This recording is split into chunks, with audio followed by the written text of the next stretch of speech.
이 시간에 하나님의 말씀을 같이 보십니다.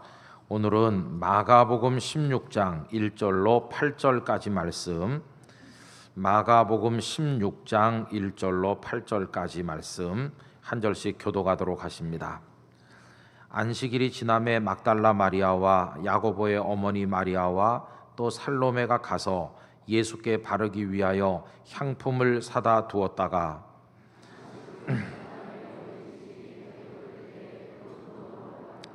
서로 말하되 누가 우리를 위하여 무덤 문에서 돌을 굴려주리요 하더니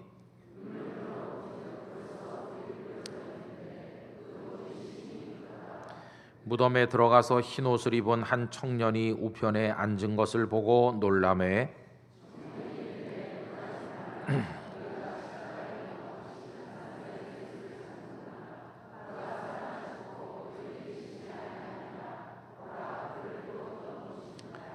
가서 그의 제자들과 베드로에게 이르기를 예수께서 너희보다 먼저 갈릴리로 가시나니 전에 너희에게 말씀하신 대로 너희가 거기서 배우리라 하라 하는지라.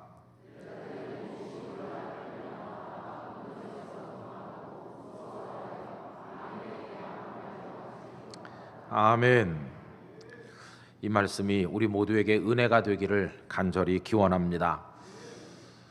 다니시다가 종종 많이 볼 수 있는 광경이 있는데요. 아래층에는 24시 편의점도 있고 노래방도 있고 또 술집도 있고 식당도 있고 그런 상가 건물의 위층에는 하나님을 예배하는 예배당, 교회가 들어있는 경우를 여러분들께서 자주 보셨을 것입니다. 그런데 그 아래쪽에 어떤 일이 벌어질까요? 사람들은 24시 편의점에 와서 필요한 물건을 사고 식당에 가서 밥도 먹고 또 그런가 하면 노래방에 가서 또 몸을 흔들며 노래도 부르고 그리고 또 술도 마실 것입니다. 몸을 요란하게 흔들며 춤을 추고 노래를 부르던 이제 그 사람들이 또 술집에 가서 앉으면 인생의 서름이 북받쳐서 술에다 눈물을 섞어서 같이 마시는 격입니다. 그리고 어떤 때는 고래고래 소리를 지르는 그런 분들도 있고요. 또 기분이 좋으면 한 통 낼 테니까 마음껏 마시라고 하면서 부어라 마셔라 그렇게들 하기도 합니다. 여러분, 이것이 그 아래층에서 만들어지는 이야기들입니다. 아래층이라는 세상의 이야기입니다. 그런데 그 동일한 시간에 위층에서는 어떤 이야기가 만들어지고 있을까요? 금요일 오후 다 퇴근을 하고 주말이 되었다고 사람들이 마음을 가볍게 하는 시간이면 번쩍이는 네온 사인 불빛이 사람들을 노래방으로 술집으로 끌어들이는 시간이 되는데 그때 그 위층에서는 얼마 안 되는 소수의 사람이긴 하지만 그들은 조용히 앉아서 강단 맞은편에 바라보이는 십자가를 응시하면서 고개를 숙이고 있습니다. 그러면서 눈물을 흘려 기도하는 이도 있고 여기까지 이끌어 주신 하나님의 은혜를 생각하며 감사하는 사람도 있고 어떤 때는 삶이 너무 힘들어서 눈물 흘려 부르짖어 하나님을 찾기도 하고 그러다가 일어설 때는 주님의 도우심을 굳게 믿고 옆에 있는 이에게 평화의 인사를 건네면서 삶이 기다리는 현장을 향해 용기 있게 나가기도 합니다. 여러분, 이것이 그 위층의 이야기인 것입니다. 아래층에서는 사람들이 만들어내는 여러 복잡한 흐름에 자신을 내맡긴 이들이 있는가 하면 위층에는 하늘의 세계가 만들어내는 신비로운 흐름에 삶을 위탁하는 이들이 있다 하는 것입니다. 그래서 위층과 아래층은 너무나도 다르다고 할 수가 있겠습니다. 그런데 오늘 우리가 읽은 이 마가복음 16장 1절 이하의 말씀을 깊이 묵상하면서 가만히 생각을 해보노라면 여기도 아래층의 이야기와 위층의 색다른 이야기가 동시에 전개된다는 것을 깨닫게 됩니다. 아래층의 이야기를 먼저 살펴본다면 거긴 어떤 세상일까요? 우선 거기는 슬픔과 눈물이 있는 곳입니다. 슬퍼서 우는 사람들은 다름 아닌 저 북쪽 갈릴리에서 예수님을 따라 남쪽 예루살렘까지 내려온 몇 사람의 여인들이었습니다. 갈릴리를 출발할 때만 해도 이런 일이 있을 것을 조금도 예상하지 못했는데 그들은 예루살렘에서 예수님 십자가에 못 박혀 죽으시는 그 참담한 모습을 지켜볼 수밖에 없었으니 그 마음이 얼마나 아프고 슬펐겠습니까? 눈물이 비오듯 했을 것입니다. 그러다가 그들은 시신이라도 자신들이 장례를 해드리기를 간절히 원했지만 근거지도 그것이 아니고 주머니에 가진 것도 얼마 없어서 자신들의 능력으로는 불가능하여 탄식하고 있을 때 뜻밖에도 아리마대 출신 요셉이라는 사람과 니고데모라는 이가 등장해서 예수님을 장례하게 되었습니다. 이 두 사람은 산헤드린 공회 회원이었기 때문에 자신들이 가진 힘으로 총독에게 요청해서 예수님의 시신을 받아왔고 또 새로 파놓고 사용하지 않은 장차 자신이 들어가려고 준비했던 그 무덤을 들여서 예수님을 장례를 하고 니고데모는 향품을 가지고 와서 예수님의 몸에 발라드리는 장례를 하였습니다. 이 여인들은 할 수 있는 것이라고는 그 장례 현장에 참여하여 예수님께서 무덤에 들어가시는 모습을 지켜보고 돌아오는 것, 바로 그것만이 그녀들이 할 수 있는 전부였습니다. 여러분, 그 내내 슬프고 그 내내 눈물이 앞을 가렸을 것입니다. 이것이 그 아래층에서 벌어지는 슬픔과 눈물의 이야기입니다. 또 그게 전부인가? 그렇진 않습니다. 또 다른 이야기가 있는데요. 사랑에서 시작되기는 했지만 결과적으로 보면 무의미한 헛수고도 그 아래층에서 벌어지는 것을 보게 됩니다. 예수님께서 무덤에 장례 지내지고 나자 바로 안식일이 시작이 되었습니다. 안식일에는 아무 일도 해서도 안 되고 외출을 해서도 안 되기 때문에 이 여인들은 은신처에서 그날 하루를 보낼 수밖에는 없었습니다. 그런데 누구의 제안인지는 알 수 없으나 안식일이 끝나면 우리 예수님의 몸에 향품을 좀 더 발라드리자 의견을 모으게 되었고, 그들은 토요일 저녁 안식일이 끝나는 시간이 되자마자 다투어 나가서 예루살렘 길거리를 찾아 헤맨 끝에 자기들의 주머니를 다 털어서 예수님께 발라드릴 향품을 샀습니다. 그리고는 돌아와서 빨리 그 밤이 지나기를 기다리고 있었겠지요. 이게 그녀들이 했던 사랑의 수고라고 할 수가 있는데 그 모습을 오늘 본문 1절이 다음과 같이 기록하였습니다. 안식일이 지남에 막달라 마리아와 야고보의 어머니 마리아와 또 살로메가 가서 예수께 바르기 위하여 향품을 사다 두었다라고 기록하였습니다. 여러분, 그런가 하면 이 아래 세계에는요 불안도 같이 존재했습니다. 그 이튿날 안식일이 지나고 이제 새벽이 밝아올 때 아직도 어둑어둑할 바로 그 무렵에 그녀들은 향품을 가지고 이제 무덤으로 가는데 불안하기가 짝이 없습니다. 그 여인들이 새벽 일찍 가는 이유는 조금이라도 빨리 향품을 발라드리고 싶은 마음 때문이기도 했겠지만 대낮에 수많은 사람들의 시선에 노출되는 부담도 힘들었기 때문에 아마 새벽 일찍 가지 않았나 이런 생각을 해봅니다. 그런데 여러분, 칙칙한 그 돌로 둘러싸인 성곽 도시인 예루살렘의 새벽 길거리는 이 여인들에게는 너무도 생소한 길이었습니다. 그녀들이 나서 자란 갈릴리의 정겨운 새벽 풍경과는 너무나도 다른 곳이었습니다. 더구나 무덤으로 가는 길은 을씨년스럽고 그리고 무덤 근처는 으스스한 게 그들의 마음속에는 여러 가지 불안과 함께 두려움마저 가득하여 그들을 움츠러들게 만들었을 것입니다. 그리고 그들 속에는 큰 염려도 같이 있었습니다.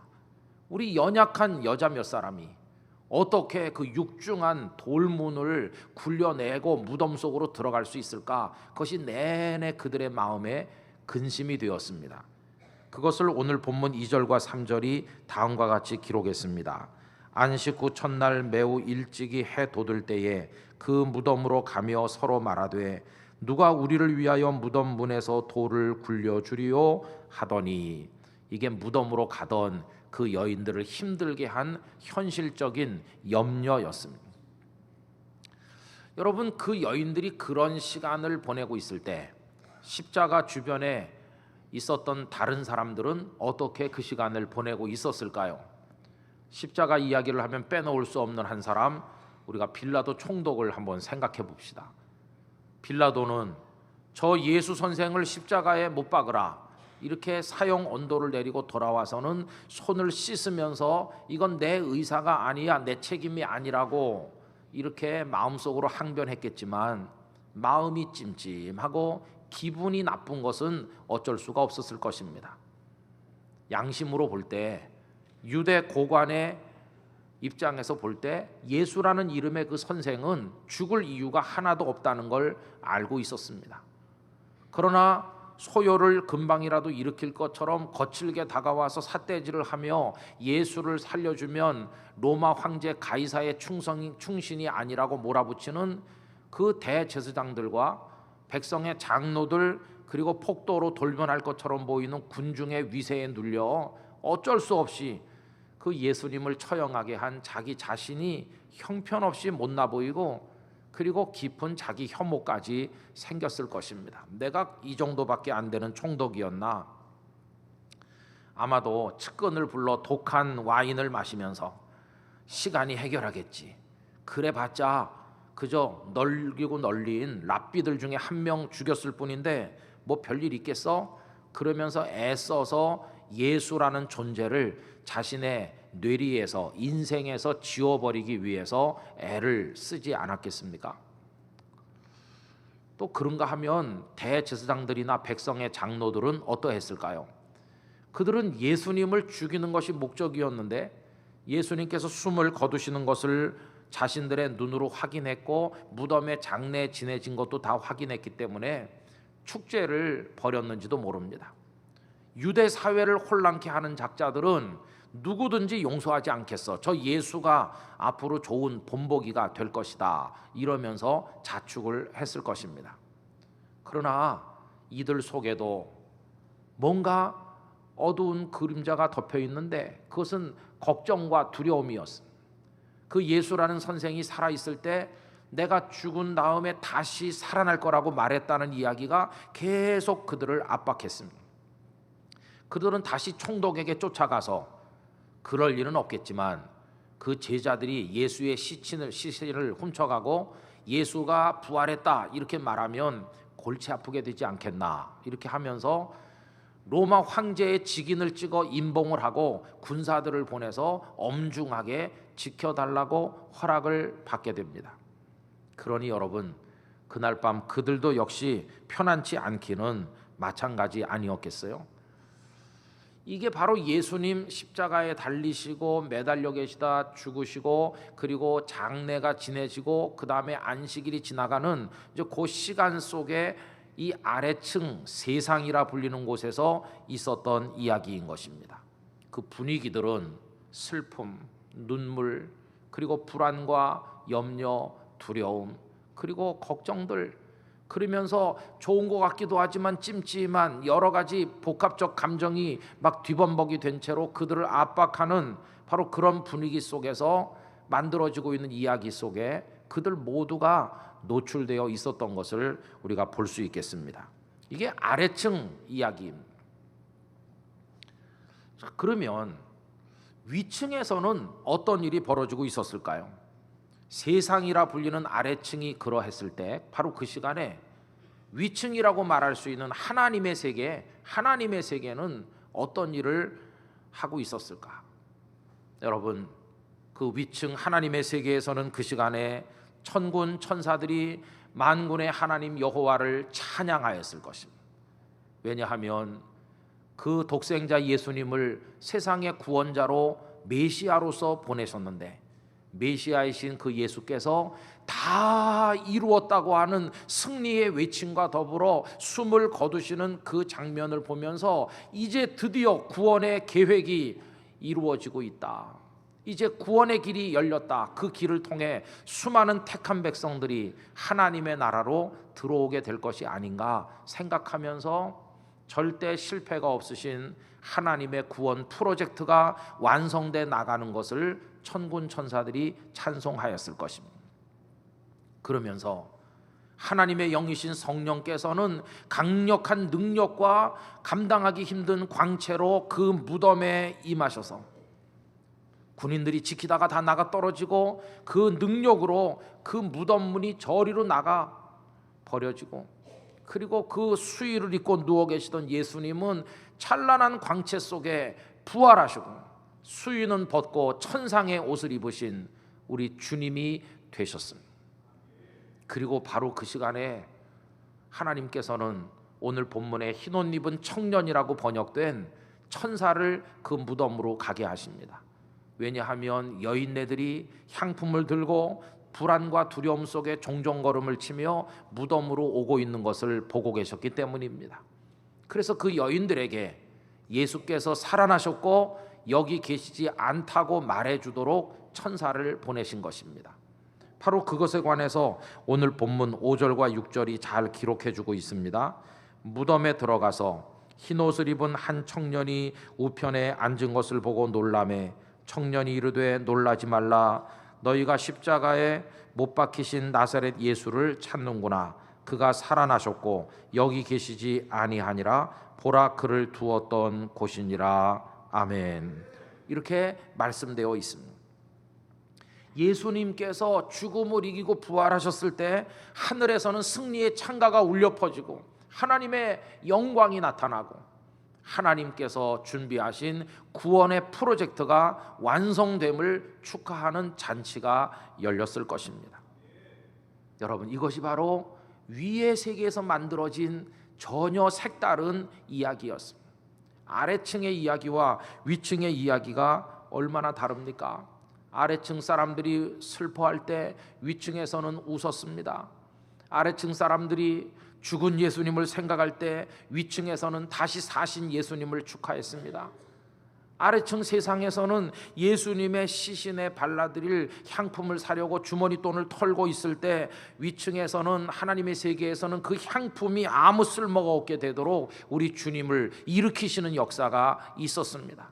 그 아래층의 사람들이 무덤 문을 누가 굴려줄까를 염려하고 있을 때 이미 위층의 하나님의 영 성령께서는 무덤 문을 다 던져버리시고 그 무덤이 생명의 무덤, 빈 무덤이 되게 하셨습니다.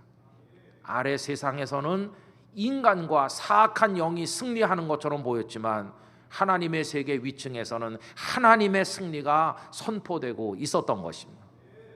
이 아래층에서 사람들이 분주하게 자기들의 감정에 따라 움직이며 뭔가를 도모하고 있을 그 시간에 저 위에 하나님 세계에서는 하나님의 성령께서 위대한 일을 이루고 계셨던 것을 보게 됩니다. 여러분, 아래층 이야기와 위층 이야기가 너무너무 다르지 않습니까? 저는 이 말씀을 지나간 주간에 준비하면서 많은 감동을 받았습니다. 나는 아래층 사람이다. 나는 이 세상에 살면서 지금 내 눈앞에 보이는 건 걱정거리, 염려, 부족함, 여러 감정과 욕망의 소용돌이 가슴을 답답하게 하는 거, 나는 그런 것 속에 호적되고 있지만 내가 알지 못하는 그 시간, 내가 알지 못하는 아름다운 이야기가 나를 위해, 우리를 위해 저 위에서 하나님의 능력으로 이루어지고 진행되고 있다는 걸 생각하니까 얼마나 감사한지. 하나님, 내가 아래층 사람으로만 살지 말고 위층에 참여하는 사람이 되게 하여 주시옵소서. 그런 감동이 제 마음속에 몰려오는 것을 느낄 수 있었습니다. 저나 여러분들이나 어쩔 수 없이 우리는 좀 아래층 사람입니다. 세상이라 불리는 아래에서 살고 있잖아요. 그래서 우리에게도 눈물이 있어요. 슬픈 사연이 있어요. 우리도 한숨 쉬고 우리도 막 불안합니다. 여러분, 아파도 불안하고 건강해도 불안합니다. 아프면 이러다 죽을까 봐 불안하고, 건강하면 이러다 아프지 않을까 불안하고, 내시경 검사하면 의사 만나러 가기가 불안하고, 애 학교 보내면 사고 나지 않을까 불안하고, 집에 둘레니 바보 될까 봐 불안하고, 그냥 불안하고 걱정이 많죠. 두렵죠, 그죠? 여러분, 그런 것만 있나요? 때로 우리는 빌라도 총독이 돼서 비겁할 때도 있고요. 그 대제사장이나 이 사람들처럼 자기 기득권을 지키려고 온갖 죄악을 일삼는 욕망의 포로가 될 때도 있어. 우리도 그런 더럽고 냄새나는 이야기를 만들어 나가는 주역이 될 때도 있지 않습니까? 이렇게 사는 동안에 하나님의 형상으로 창조된 인간의 본성이 다 왜곡되고 박살나고 뒤틀리고 그래가지고 생각도 못할 일들이 벌어지고 있잖아요. 부모가 자식을 학대해서 죽게 만들어서 시신을 방치하고, 어버이날 아버지를 남매가 가서 찔러 죽이는 이런 일들도 벌어지고 있잖아요. 이게 아래층 세상에서 지금 벌어지고 있는 안타까운 이야기 아닙니까? 그래서 나오는 거 탄식밖에 없어. 오호라, 나는 곤고한 사람이로다. 누가 나를 이 사망의 몸에서 건져내랴. 바울 사도의 탄식이 우리 입에서 막 저절로 흘러나오는 세상에 우리가 지금 살고 있습니다. 여러분, 이런 우리에게 오늘 주일 이 시간에 하나님께서 뭐라고 말씀하시나? 내 사랑하는 아들과 딸아, 너희 그 아래층에서 허덕이면서 살지 말고, 너희 몸은 이 세상에 있지만 너희는 하늘에 속한 하나님의 이야기에 참여하는 위층 사람처럼 살라. 이렇게 우리에게 말씀하시는 것입니다. 우리 그렇게 되기를 진심으로 기원합니다. 어떻게 하면 내가 하늘에서 이루어지는 찬란한 승리, 그 기쁨, 찬송, 그 영광, 그 생명, 좀 그런 이야기에 참여하며 살 수 있을 것인가? 여러분, 옛날에 제가 요만했을 때 서울서 인천 가는 그 경인가도 큰길갓집에 살았다는 얘기를 일전에도 말씀드린 적이 있었습니다. 요새는요, 수도꼭지만 돌리면 물이 나오잖아요. 요새 젊은 사람 그런 거 너무나 당연한 줄 알죠. 우리나라가 천국은 아니고 한 준 천국 비슷합니다. 틀기만 하면 수돗물 나오는데 살잖아요. 옛날에 무슨 수돗물이 있습니까? 우리 그 이사를 가서 그 집에 가니까요, 옛날에 거기 이제 수도를 매설했는데 돈이 없어서 그 돈을 엄청나게 줘야 매설해 주니까 대부분의 집은 이게 매설이 안 돼 있고 그냥 동네 몇 집만 돼 있더라고요. 그 몇 집은 수도 꼭지 우리 집에 있다 그러면서 자랑하고, 나머지 집은 수도가 없어가지고 물장수한테 돈 주고 물 받아 먹는 거죠. 그러면 이제 뭐 한 주간에 그거 뭐 몇 통 갖다 준다 이렇게. 근데 여러분, 물을 많이 쓰면 그게 떨어지잖아요. 갑자기 빨래를 많이 하든지 그러면은 물을 기르러 가야 되는데, 저희 어머니가 허약한데 어떻게 갑니까? 여러분, 그때부터 전 생긴 것도 효자같이 생겨 그래가지고, 엄마 제가 가지. 그래갖고 어깨에다 짊어지고 앞에 한 통 뒤에 한 통, 그런 거 해보셨어요? 그래갖고 제가 물 길러 갑니다. 막 종종 그게 거의 막 땅에 끌리죠. 땅에 끌려. 그래갖고 가면 어른들이 막 기특하다고 만져주고, 그러지 않아도 달아 버리는데 거의 우물가에서도 만져주는 거예요. 그래갖고 이제 바가지로 퍼가지고 이제 담으면 한 절반이나 담아야 되는데 2번 갔다 오기 귀찮으니까 막 짤짤 넘게 담는 거예요. 막 일어서지도 못해요, 무거워가지고. 그래가지고 오면은 이게 흔들흔들하면서 한 절반은 쏟아가지고 옷 다 버리고, 그나마 문턱 넘을 때 자빠지면 완전히 그냥 끝장나는 거예요. 그러면 또 다시 가야 돼 이게. 그런 거 하면서 컸거든요. 이제 그러다가 놀라운 일이 생겼습니다. 그 우리가 이제 큰 길가, 차가 다니는 큰 길가에 사는데 어느 날 인도를 다 파헤치는 겁니다. 깊이. 뭐 하나 보니까요, 서울에서 그 인천까지 가는 상수도관을 매설하는데 막 이만한 직경이 1m도 훨씬 넘는 그걸 큰 걸 매설하는 거예요. 그래서 저희 아버님이 이리로 수돗물이 지나갑니까? 그렇다는 거예요. 우와. 그래서 거기 그 책임진 분에게 가서 막 애원하고 어떻게 해가지고요, 그 관 지나가는 곳하고 우리 집하고 몇 미터 안 되니까 바로 그 옆이니까 바로 좀 수도 좀 해줄 수 없냐고 그러니까 어떻게 그걸 해주더라고요. 그래서 다른 집 수도는요 있다고 자랑만 했지 쫄쫄쫄쫄 나오고, 하루에 안 나오는 시간이 나오는 시간보다 더 많고 그런 수도거든요. 그거 갖다 붙인 다음에 우리 집은 어떻게 됐을까요? 우리 집은요, 낮이나 밤이나 꼭지만 돌리면 너무 쏟아져서 탈이라 확 나오는 거예요. 그 이만한 데서 나오죠. 이만한 데서. 여러분, 지금 우리가요 요만한 데다 연결해 가지고 쫄쫄쫄쫄 나오다가 말다 한다니까요. 그 요만한 관이 뭔지 아세요? 알지도 못하면서 아는 척하는 우리 지식, 어리석음, 뭐 우리 경험, 우리 능력, 거기다 연결해 가지고 이 아래층에서 뭘 좀 해보려고 하는데 그나마 나오다가 안 나온다니. 그러니 두렵고 불안하고 걱정하고, 그리고 막 어떻게 해서라도 해보려고 하니까 욕망으로 남을 쓰러뜨리고 막 물 한 방울이라도 더 받아가야 되는 사람처럼 그렇게 지금 살고 있는 거잖아요. 여러분, 큰 관에다가 연결하시기 바랍니다. 이 엄청난 관이 뭘까요? 하나님의 성령이신 것이. 거기다 연결해가지고 아무데나 틀면 꽉 나오는 거예요. 저희 집에 그거 가설해가지고 수도꼭지 틀던 날, 그건 대단한 감동이었습니다. 여러분, 오늘 말씀 한 군데 읽어보려고 합니다.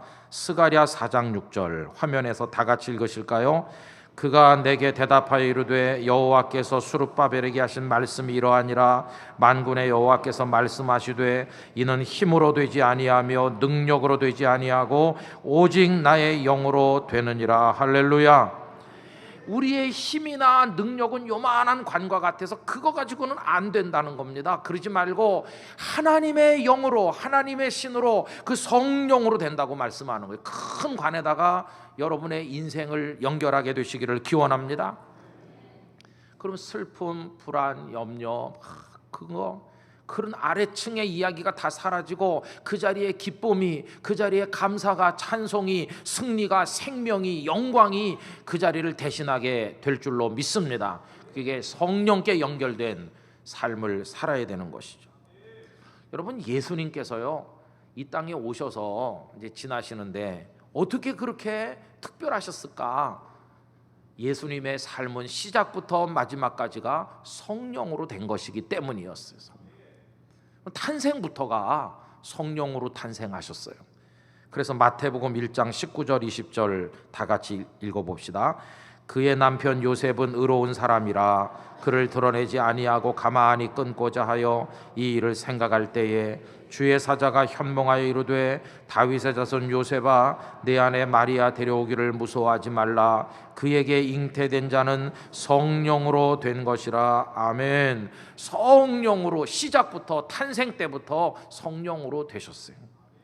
그 다음에 귀신을 쫓아내시고 이런 사역을 하시는데 그 사역 역시 성령을 통해서 된 것입니다. 마태복음 12장 28절 다 같이 읽겠습니다. 그러나 내가 하나님의 성령을 힘입어 귀신을 쫓아내는 것이면 하나님의 나라가 이미 너희에게 임하였느니라. 할렐루야. 성령을 힘입어 귀신을 쫓아낸다. 지금 여기 마가복음 16장 아래층의 여인들이 울고 불고 하는 이유가 뭐예요? 예수님이 죽으셔서 그렇잖아요. 그래서 지금 주님이 부활하셨잖아요. 이 부활도 역시 성령을 통해 된 것이에요. 성령님은 죽은 것을 살려내는 생명의 영이세요. 그래 로마서 8장 2절이 성령님을 생명의 성령이라고 했어요. 로마서 8장 11절 다 같이 읽어보실까요? 예수를 죽은 자 가운데서 살리신 이의 영이 너희 안에 거하시면 그리스도 예수를 죽은 자 가운데서 살리신 이가 너희 안에 거하시는 그의 영으로 말미암아 너희 죽을 몸도 살리시리라. 할렐루야. 예수님을 부활하게 하신 하나님의 영 성령이 우리 안에 있으면 우리의 죽을 몸도 나중에 부활하게 될 거라고 말씀하셨어요. 저도 여러분도 성령을 통해 부활하게 될 것입니다. 이게 우리의 소망인 것이에요. 여러분, 예수님의 제자들도 어쩔 수 없이 아래층 사람이었어요. 예수님을 배신하고 돈 받아먹은 가룟 유다 얼마나 추잡한 얘기를 만들었나요? 버리고 도망간 나머지 제자들, 나 예수 모른다고 말한 그 베드로, 다 아래층 사람들로서 냄새나는 이야기를 만들었어요. 그리고 자괴감에 빠져서 우리가 무슨 제자야 울고 불고, 그리고 예수님 장례식에 얼굴도 안 내밀었어요. 그들 역시 아래층 사람들이었어요. 아래층의 이야기를 만든 사람들이죠. 그런데 나중에 더 이상 배신자가 아닌, 더 이상 숨어있지 않아요. 수많은 사람 앞에 자신을 보이고 예수님이 죽으시고 부활하신데 우리가 증인입니다 이렇게 말하고, 그것 때문에 감옥에 가도 오히려 찬송하는 사람으로 완전히 그들이 바뀌게 됐어요. 그들이 위의 이야기에, 하나님 나라 이야기에 참여하는 사람으로 달라졌어요. 어떻게? 무엇을 통해서? 오순절 마가의 다락방에 임하신 성령님을 통해 그들이 달라졌습니다. 불같이 바람같이 임하신 성령께서 갖가지 은사와 능력으로 그들 속에 임하셨을 때 더 이상 땅의 이야기에 참여하는 사람이 아닌 위의 세계에 속한 사람으로 그들이 변화됐습니다. 성도 여러분, 오늘은 성령 강림 주일입니다. 저는 이 시간 여러분을 축복하고 싶습니다. 우리 찬양대석에 앉아 계신 한 분 한 분, 여기 아래 계신 성도님들, 저 위층에 저 멀리 계신 분들까지, 멀리 있다고 제가 미워하지 않으니까 너무 걱정하지 마시고, 여기 3부 예배 오신 모든 분들, 이 시간 하나님께서 여러분들의 심령에 안수해 주시길 바랍니다. 주님의 성령이 우리 가운데 임하시기를, 그리고 하나님의 영이 우리를 붙드시기를, 우리를 강력하게 강권하시기를, 그래서 하나님의 성령을 따라 살아가는 사람이 되기를 진심으로 축원합니다.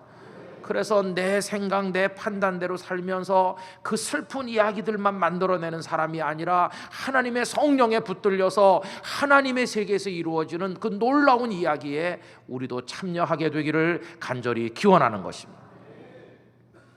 여러분, 바울 사도 전도 여행 다니면서 고생 많이 했잖아요.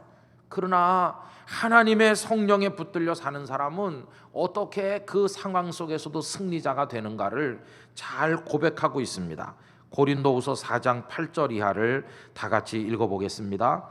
우리가 사방으로 우겨쌈을 당하여도 쌓이지 아니하며 답답한 일을 당하여도 낙심하지 아니하며 박해를 받아도 버림받지 아니하며 거꾸러뜨림을 당하여도 망하지 아니하고 우리가 항상 예수의 죽음을 몸에 짊어짐은 예수의 생명이 또한 우리 몸에 나타나게 하려 함이라. 할렐루야.